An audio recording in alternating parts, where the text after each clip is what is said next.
Vorkan had landed on 47 worlds without fear, but Earth was the first planet where the sand tried to eat him. Vorkan had been doing this job for 17 cycles, and if there was one thing he knew with absolute certainty, it was that primitive planets were boring, predictable, safe, even the kind of assignments you gave to fresh recruits who still thought exploration was glamorous, or to veterans like him who just wanted to coast into retirement without any actual excitement. Earth, according to the preliminary scans, was a Class 3 world, maybe a 4 if you were being generous. Oxygen-nitrogen atmosphere, single yellow star, one oversized moon, abundant water. The dominant species had barely figured out chemical propulsion. They were still burning fossil fuels for the love of the spiral. This was going to be the easiest paycheck of his career. Vorkan adjusted his environmental suit, a sleek piece of Confederation technology that could withstand temperatures ranging from near absolute zero to the surface of a minor star. The suit's silvery surface rippled across his gelatinous body, adapting to his form as he moved. His 3 primary eye stalks extended from the helmet's transparent dome, giving him a full panoramic view of his surroundings. His secondary eye stalks, the small ones he used for detail work, remained retracted. No need for those yet. The landing craft settled onto the beach with barely a whisper of displaced air. Vorkan had chosen this location specifically because it was remote, uninhabited according to scans, and had stable ground. Well, stable-ish. The scanners had indicated silicon dioxide particles, standard beach composition. Nothing complicated. He triggered the exit ramp and the hatch hissed open with a satisfying pneumatic sigh. Warm air rushed into the climate-controlled interior, carrying with it the sharp tang of salt and something organic he could not quite identify. Seaweed, probably, or decomposing aquatic life. Primitive planets always smelled like something was rotting. Vorkan oozed down the ramp with the confidence of someone who had done this exact procedure on 47 different worlds. His suit's lower appendages, shaped vaguely like feet for terrestrial navigation, touched the sand. Immediately, his analytical mind began cataloging observation. Temperature, 28 degrees Celsius. Humidity, 67%. Local star position, mid-morning, based on shadow length. Threat assessment 0. That last one would need updating very, very soon. The beach stretched out before him in both directions, a curving line of pale sand meeting impossibly blue water. White foam crowned the waves as they rolled in with rhythmic persistence. It was, Vorkan had to admit, almost picturesque. Not that he cared much for aesthetics. He was here to collect soil samples, atmospheric readings, and baseline biological data. Then he would return to the orbital station, file his report, and recommend Earth for a follow-up survey in another century or two, once the locals had developed proper spaceflight. Standard procedure. Easy. Boring. Vorkan extended his sample collection arm, a flexible appendage ending in a multi-tool array. He bent down, preparing to scoop up a handful of sand for analysis. That was when he noticed something odd. The sand near his feet was moving, not shifting in the wind exactly, moving with purpose. He retracted his arm and took a step back, eye stalks focusing on the disturbed area. His suit's sensors were picking up thousands of small thermal signatures, all clustered beneath the surface, burrowing creatures.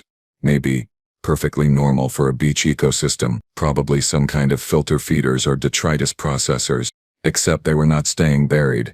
The sand erupted in a dozen places simultaneously.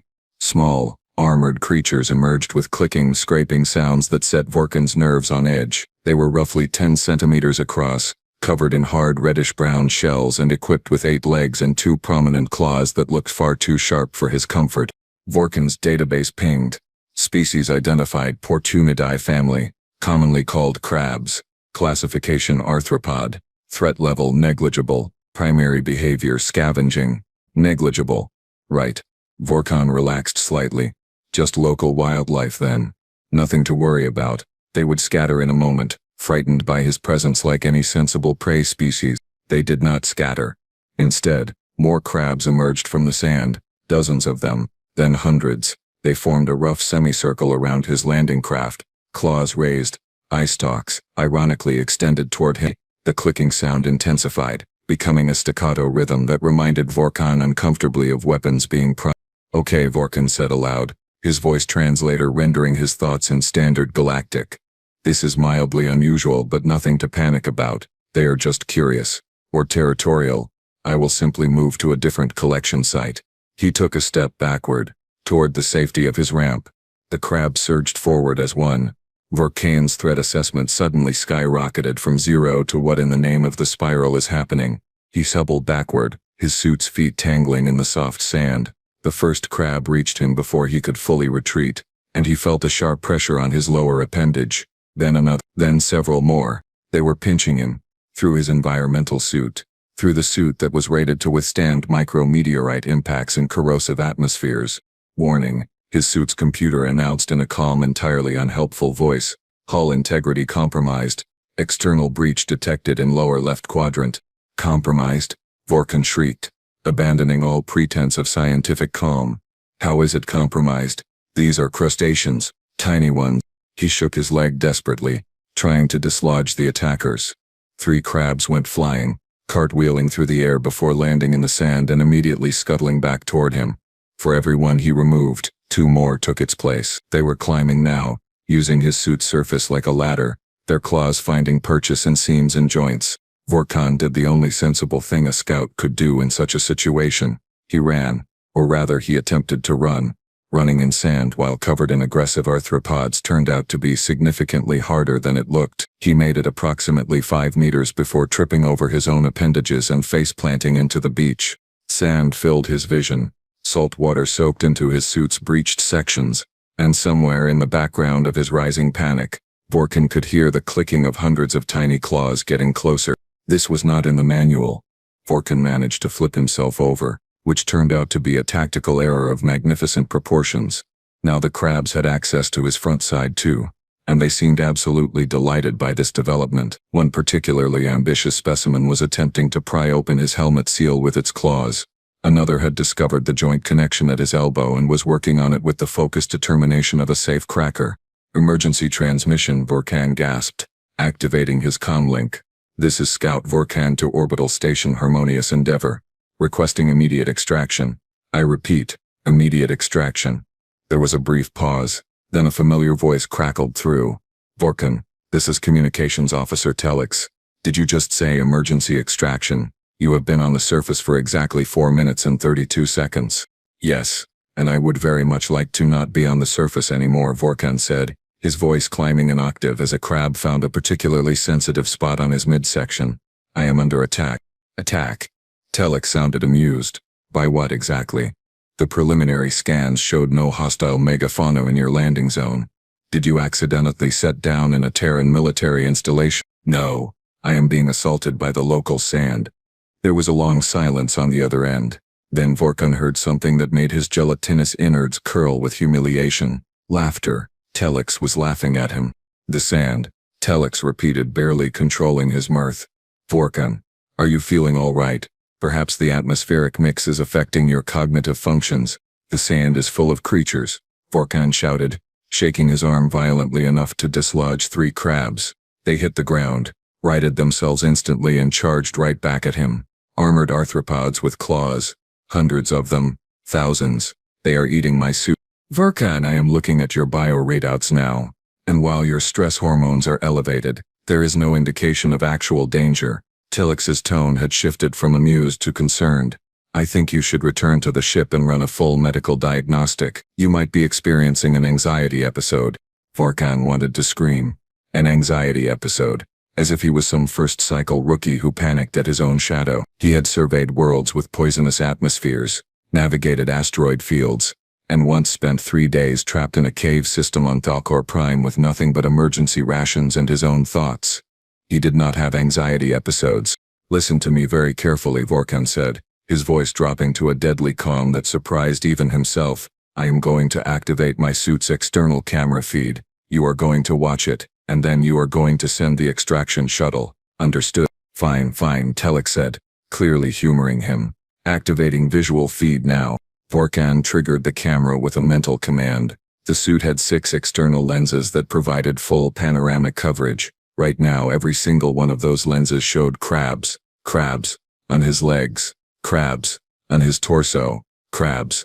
Attempting to form a ladder to reach his head. One particularly large specimen, easily 15 centimeters across, had positioned itself directly in front of his primary eye stalks. and was waving its claws in what Vorkan could only interpret as a threatening manner. The silence from the orbital station was deafening. "Telex?" Vorkan prompted. "Still think I am having an anxiety episode?" "By the spiral," Telex breathed. "Vorkan, what did you do to make them angry?" "I landed. That is literally all I did. I just landed and tried to collect a sample." "Well, stop collecting samples and get back to your ship." "Oh, brilliant advice. Thank you so much," Vorkan snapped, his sarcasm levels reaching critical mass. "I had not thought of that. Here I was considering setting up a permanent research station, maybe opening diplomatic relations with the local crustaceans." He lurched to his feet, crabs cascading off him like a waterfall of angry shells and claws. More immediately took their place. The beach around him was a seething mass of arthropods, all converging on his position. Where were they even coming from? His sensors were picking up movement beneath the sand extending at least 50 meters in every direction. "New plan," Vorkan announced. "I am going to make a run for the landing craft. Prepare for emergency departure the moment I am aboard." "Acknowledged," Telex said. "Vorkan, your biosigns are showing elevated cardiac stress and minor circulatory damage. Are you injured?" "Define injured," Vorkan muttered, looking down at his suit. There were now at least a dozen small punctures in the material, each one representing a successful crab breach. His suit's self-repair systems were working overtime, sealing breaches as fast as they appeared, but it was like trying to patch a hull during a meteor shower. He took off toward the landing craft at what could generously be called a sprint and more accurately described as a panicked shuffle. The crabs seemed to anticipate his movement, flowing across the sand to cut off his route. Vorkan veered left, then right, then decided that dignity was overrated and simply plowed straight through them. The sound was horrible, crunching and clicking and scraping, all mixed together in a symphony of nightmare fuel. Several crabs went flying from the impact. They bounced across the sand, limbs flailing, and Vorkan felt a brief surge of satisfaction. Then he saw them get back up and rejoin the pursuit. "They are persistent," he reported, his breath coming in ragged gasps. "Why are they so persistent? What kind of prey species behaves like this?" "Maybe they are not prey," Telex suggested unhelpfully. "Maybe on this world they are predators. They are 10 centimeters tall. Size is relative, Vorkan. To them you might look like food." That thought did not help at all. Vorkan put on a final burst of speed, his suit servos whining in protest. The landing ramp was just ahead, blessed and beautiful and crab-free.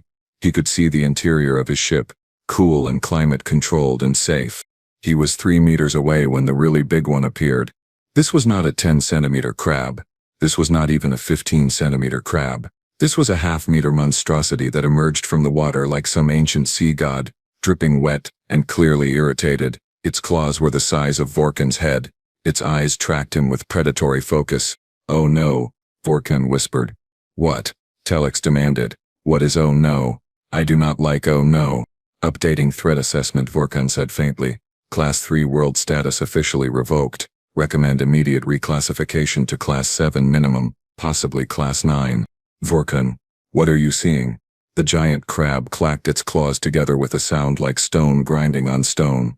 Behind Vorkan, the smaller crabs had stopped advancing. They formed a perimeter, as if waiting to see what their larger cousin would do. "I am seeing," Vorkan said slowly, "why this planet's dominant species might have had to develop intelligence just to survive." Then he ran for his life. Vorkan made it to the landing ramp through sheer terror-fueled momentum, leaving a trail of dislodged crabs in his wake. He slammed his appendage against the door control, and the ramp began its agonizingly slow retraction sequence. The giant crab was advancing, each step deliberate and measured, like it had all the time in the world. Behind it, the smaller crabs waited in formation. "Come on, come on, come on," Vorkan chanted, watching the gap between ramp and sand shrink with painful slowness. 2 meters. 1.5 meters. 1 meter. The giant crab charged. Vorkan shrieked, a sound that his species had not evolved to make but that universal terror had somehow provided. The crab's massive claws snapped shut on empty air exactly where Vorkan's lower appendage had been a fraction of a second earlier. The ramp sealed with a hiss, and Vorkan collapsed against the interior wall, his entire body trembling. "Status report." Telex's voice crackled through the comm, unusually sharp with concern. "Safe," Vorkan panted. "Inside. Sealed. Not dead. Surprisingly not dead. Your vitals are stabilizing. Vorkan, I am seeing significant suit damage. You need medical attention." I need a transfer to a different sector, Vorkan corrected, peeling off his helmet with shaking appendages, preferably one without homicidal seafood. Initiating launch sequence.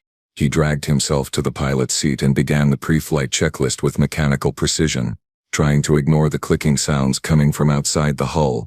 The crabs were still out there. He could hear them, tapping, scraping, probably plotting. Launch in 30 seconds, he announced, fingers flying over the controls. 20 seconds, 10 seconds. That was when he heard the new sound. A deep, rhythmic thumping that his audio sensors identified as mechanical in nature. Some kind of combustion engine, primitive but functional. Vorkan's eye stalks swiveled to the external monitors, and his gelatinous heart sank. A watercraft was approaching the beach, not a sophisticated vessel but a simple boat with a single enclosed cabin and what appeared to be fishing equipment hanging from various points. White paint peeled from its hull and dark smoke coughed from an exhaust pipe. On the bow, barely legible letters spelled out "Real Lucky." "Oh no," Vorkan said. "Not again." Telex groaned through the comm. "What now?" "Humans. There are humans coming. They are going to get eaten by the crabs, and it will be my fault for landing here and attracting attention, and there will be an interstellar incident, and I will lose my pension. Vorkan, you cannot save them. Your suit is compromised, you are injured, and we have no first contact authorization for this species. Abort and return to orbit immediately." Vorkan knew Telex was right. Every regulation, every protocol, every shred of common sense said to launch now and let the locals deal with their own nightmare beach. But he could not do it. He could not leave sentient beings to face the crab army. With a sigh that came from the very core of his being, Vorkan canceled the launch sequence. The boat's engine cut off, and the vessel coasted toward the beach with the kind of casual confidence that suggested its occupants had no idea what was waiting for them. A figure emerged from the cabin, human-shaped, wearing faded blue fabric on its lower half, and a sleeveless cloth on top that revealed appendages bronzed by solar exposure. The human's head was covered with a white fabric shield, and dark lenses obscured its eye. "G'day," the human called out, its voice carrying across the water with startling volume. "You right there, mate?" Vorkan activated his external speakers, his translator rendering his distress into the local language. "Warning. Do not approach. The beach is dangerous. Hostile arthropods." The human tilted its head then cupped its hands around its mouth. "What's that? Crabs? Yeah, we got a few crabs." "A few?" Vorkan's voice cracked. "There are thousands. They are aggressive. They damaged my suit." The human paused, then turned back toward the cabin. "Oi, Baza. Alien bloke says the crabs damaged his suit." Another human emerged, this one broader and with less head fur. "His suit? What's it made of? Tissue paper?" "Excuse me," Vorkan said indignantly, "this suit is rated for extreme environments. It has a tensile strength of—" Yeah, the first human interrupted, waving dismissively. "Look, mate, we'll sort you out. Just hang tight." To Vorkan's absolute horror, the human grabbed a long pole with a net attached and vaulted over the side of the boat into waist-deep water. The second human followed, carrying what appeared to be a container and some kind of portable heating device. "Stop," Vorkan shouted. "The crabs will kill you." "Nah, they're just soldier crabs," the first human said, wading toward shore with not a care in the universe. "Little nippers mostly. Well, except for Big Bastard. Is Big Bastard around?" "If you are referring to the half-meter specimen, yes. It is extremely around. It tried to remove my appendage." "Yeah, that's Big Bastard all right," the human said cheerfully, reaching the beach. Crabs immediately swarmed toward him. Vorkan watched in frozen terror as the human simply stepped on them, crushing several with each footfall while using the pole to flip others out of his path. "He's a grumpy one." The second human, Baza, apparently, had set up the heating device, and was doing something with the container.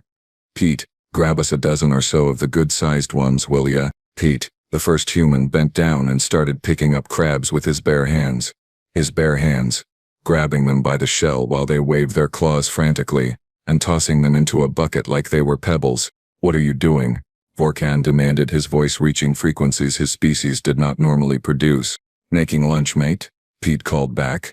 "You interrupted our fishing trip and we already had the butter warming. Waste not, want not." Vorkan watched through his monitors as Pete collected exactly 12 crabs, dodging Big Bastard twice with casual sidesteps that suggested long practice. Baza had the heating device going now and had placed a flat metal surface over the flames. He dumped a yellow substance onto it that immediately began to sizzle and melt. "That is butter?" Vorkan asked weakly. "Too right," Baza confirmed, adding the crabs to the heated surface. They stopped moving very quickly. Little bit of butter, little bit of garlic, squeeze of lemon. Beautiful. "You are cooking them. You are cooking my attackers." "Well, yeah," Pete said, walking over to Vorkan's ship and rapping on the hull with his knuckles. "What else would we do with them? You gonna come out or you gonna hide in there all day? They breached my suit. Multiple times. They are dangerous." Pete pulled off his dark lenses, revealing eyes that crinkled with amusement. "Mate, they're just crabs. Sure, they'll have a nip if you let them, but dangerous is a bit of a stretch. Now, are you hurt or just scared?" "Both," Vorkan admitted. "Definitely both." "Fair enough. Tell you what, come have some tucker with us, and we'll patch up your fancy spacesuit. Baza here used to work on diving gear. He's handy with repairs." Vorkan looked at his monitors. The crabs had retreated from the cooking area, apparently having learned that proximity to humans led to becoming lunch. Big Bastard lurked near the waterline, but even he seemed less aggressive now, like he was reconsidering his life choices. "This is a regular occurrence for you?" Vorkan asked. "Being attacked by local wildlife?" Pete laughed, a sound like rocks tumbling in a barrel. "Attacked? Nah, mate. This is just Tuesday. Now come on, before the butter burns. Against every instinct, every regulation and every shred of survival programming." Vorkan opened the hatch. The smell of cooking crustacean filled his sensors, and he had to admit, it was not entirely unpleasant. "I am going to regret this," he muttered. "Probably," Pete agreed cheerfully. "But at least you'll have a good story." "I do not know what that is." "Oh mate, you're in for an education."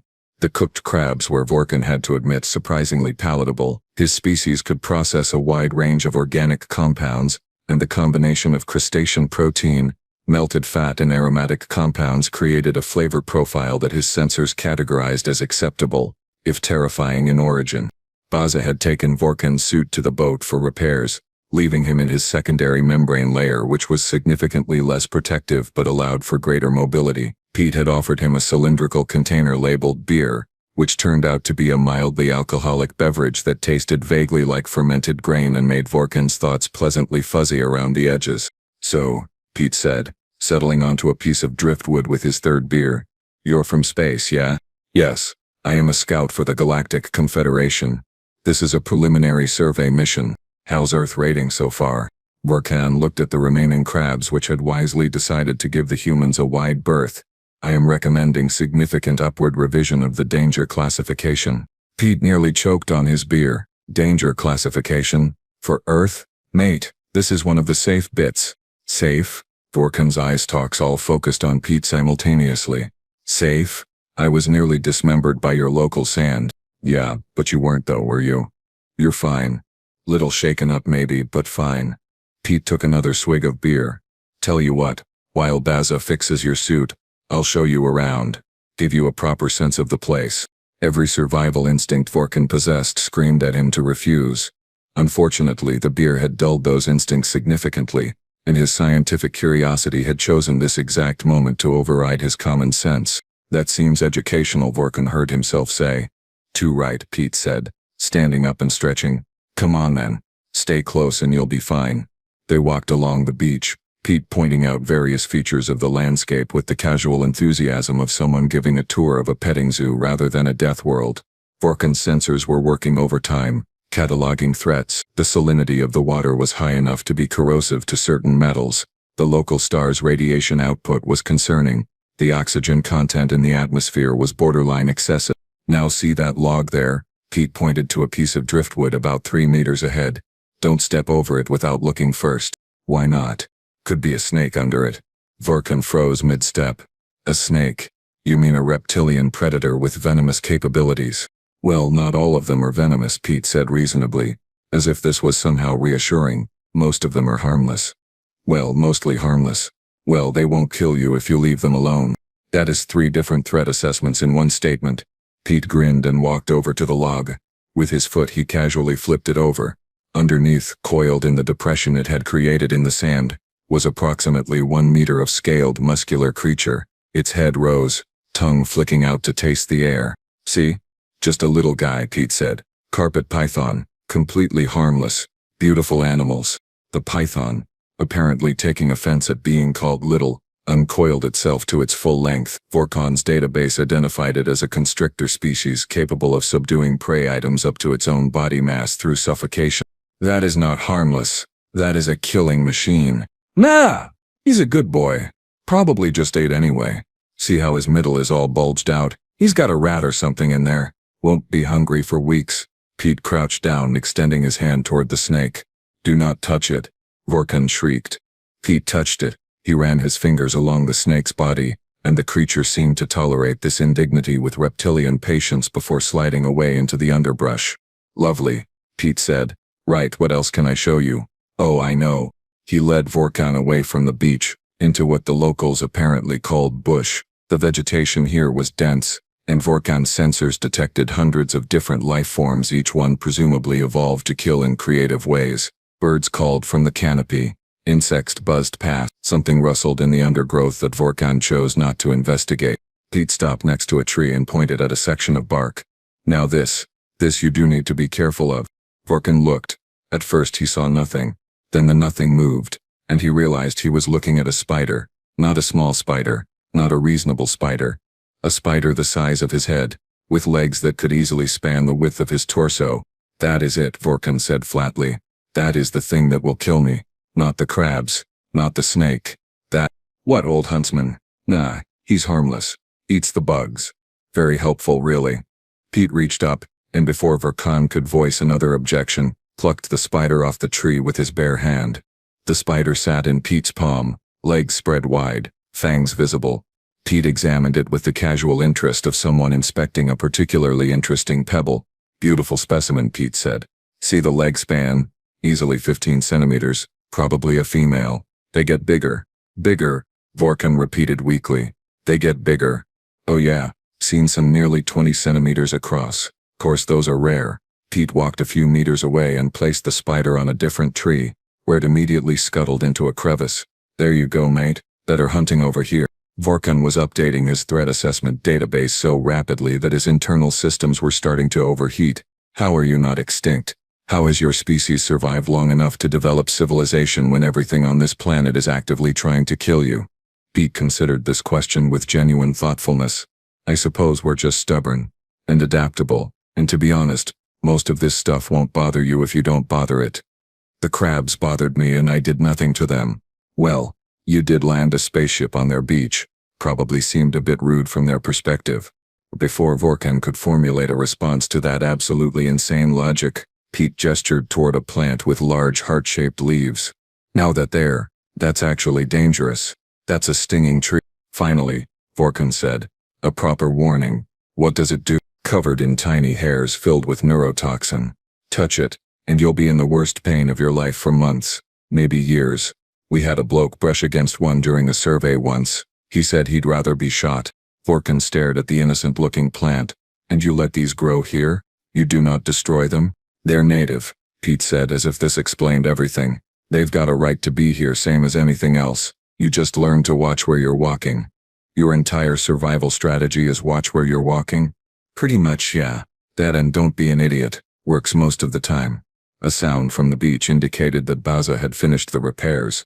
Vorkon had never been so relieved to hear a human voice calling them back. Pete started walking, and Vorkon followed, carefully watching every step, every branch, every shadow. Pete, Vorkon said quietly, on a scale of 1 to 10, how dangerous is this continent compared to the others? Pete scratched his chin. Australia? Oh, she's probably a solid 8, maybe 9. And the others? Well, some are safer. Some are about the same. Antarctica will kill you with cold instead of animals if that helps. It did not help. It did not help at all. Vorkon sat in his ship's command chair, staring at the formal report document on his screen. His suit had been repaired, Baza having done an honestly impressive job with primitive tools and some kind of adhesive compound that the human claimed was just marine epoxy. Nothing fancy. Pete had sent him off with a container of the cooked crabs, a 6-pack of beer and a cheerful warning to watch out for drop bears that Vorkon suspected was a joke but could not entirely rule out. The cursor blinked in the threat assessment field, waiting for input. Vorkon began typing. Official survey report, Earth designation Sol 3. Scout Operative Vorkan of the Glitharan Galactic Confederation Survey Corps. Current recommended classification Class 12 Deathworld. Sentient species Homo sapiens, colloquially humans. Threat level, catastrophic. He paused, reading over what he had written. It sounded hysterical. It sounded like the ravings of someone who had suffered a complete mental collapse. He deleted it, and started again. Earth presents environmental hazards beyond initial assessment parameters. Native wildlife demonstrates unprecedented aggression relative to body mass. Beach-dwelling arthropods capable of breaching Confederation standard environmental suits. Reptilian species of significant size coexist with human population centers. Arachnid specimens reaching 15 centimeters in leg span tolerated inside habitation zones. Flora contains neurotoxic defense mechanisms capable of causing multi-month pain responses. Better, more clinical. He continued. Human species assessment requires significant revision. Despite residing on a Class 12 death world, minimum, humans demonstrate no apparent fear response to local megafauna or dangerous flora. Observed behavior includes casual physical contact with venomous reptiles, bare-handed relocation of large arachnids, consumption of arthropods that had recently attacked survey personnel, and general disregard for personal safety protocols. Recommend humans be classified as apex predators with catastrophically insufficient survival instincts that paradoxically enable survival through sheer recklessness. Vorkan sat back, eye stalks drooping with exhaustion. 17 cycles of surveying, and this was the report that would define his career, the one where he recommended that an entire planet be flagged as utterly unsuitable for Confederation contact because the locals were too insane to recognize danger when they saw it. He hit send. The response came back in less than an hour, which was unusual. Even more unusual was that it came directly from Commander Thexis, his sector supervisor, rather than the usual automated acknowledgement. Vorkan, I have reviewed your report. I am scheduling you for mandatory psychological evaluation upon your return to the station. Your claims are inconsistent with preliminary scan data and represent a significant deviation from expected assessment parameters. Please confirm you are not experiencing a medical emergency. Vorkan's appendages trembled with frustration. Medical emergency. They thought he was having a breakdown. He opened a communication channel. Commander Thexis, I assure you I am in full possession of my faculties. Everything in that report is accurate and verifiable. I have sensor logs, video documentation, and physical evidence in the form of my damaged suit. Vorkan, Thexis said, her voice taking on the carefully gentle tone people used when talking to the mentally unstable. You are claiming that arthropods 10 centimeters in length breached military-grade environmental protection. You understand how that sounds, yes? I understand how it sounds. I also understand what happened. Commander, I am requesting that you review my suit's external camera footage from the landing. Time index 0430 to 01215. There was a long pause. Vorkan could hear Thexis tapping at her console, pulling up the files. He waited, counting his cardiac pulses. 5, 10, 15. By the spiral, Thexis breathed. Vorkan, are those all crustaceans? Yes, Commander. And that large one? The locals call it Big Bastard, Commander. I see. Another pause. This does corroborate your report. However, I am still concerned about your threat assessment of the human species. You describe them as dangerous, but your own footage shows them assisting you. They repaired your equipment. They provided sustenance. By what metric are they a threat? Vorkan opened his mouth to respond when his communication console pinged. Incoming transmission. From Earth. From Pete's boat. Specifically. Commander, please hold. I am receiving a transmission from one of the humans I encountered. Patch it through to me as well. Vorkan accepted the transmission. Pete's face appeared on the screen, grinning widely. He had apparently acquired a larger hat, and what looked like fresh sunburn on his nose. Good day, Vorkan. Just wanted to say thanks for stopping by. Don't get many alien visitors. Hope we didn't scare you off too bad. Hello, Pete. Vorkan said carefully. I appreciate your assistance with my suit repairs. No worries, mate. Oh, and I wanted to show you something. Thought your space friends might get a kick out of it. Happened just after you left. The video feed switched to what appeared to be helmet camera footage. Pete was wading through shallow water in a swampy area, the camera showing murky brown water and dense vegetation. Something moved in the water ahead. Something large. Now, this here is a saltwater crocodile, Pete's voice narrated. Beautiful animals. This one's about 4 meters, I reckon. Been hanging around the boat ramp scaring the tourists. Ranger Service asked me to relocate him. The thing that surfaced was not a creature. It was a prehistoric nightmare. 4 meters of armored reptile, jaws that could crush steel, eyes that held the cold calculation of a perfect killer that had not needed to evolve for millions of years because it was already perfect. Pete waded toward it. Gonna grab him behind the head, get control of the jaws, Pete explained casually, as if discussing how to pick up groceries.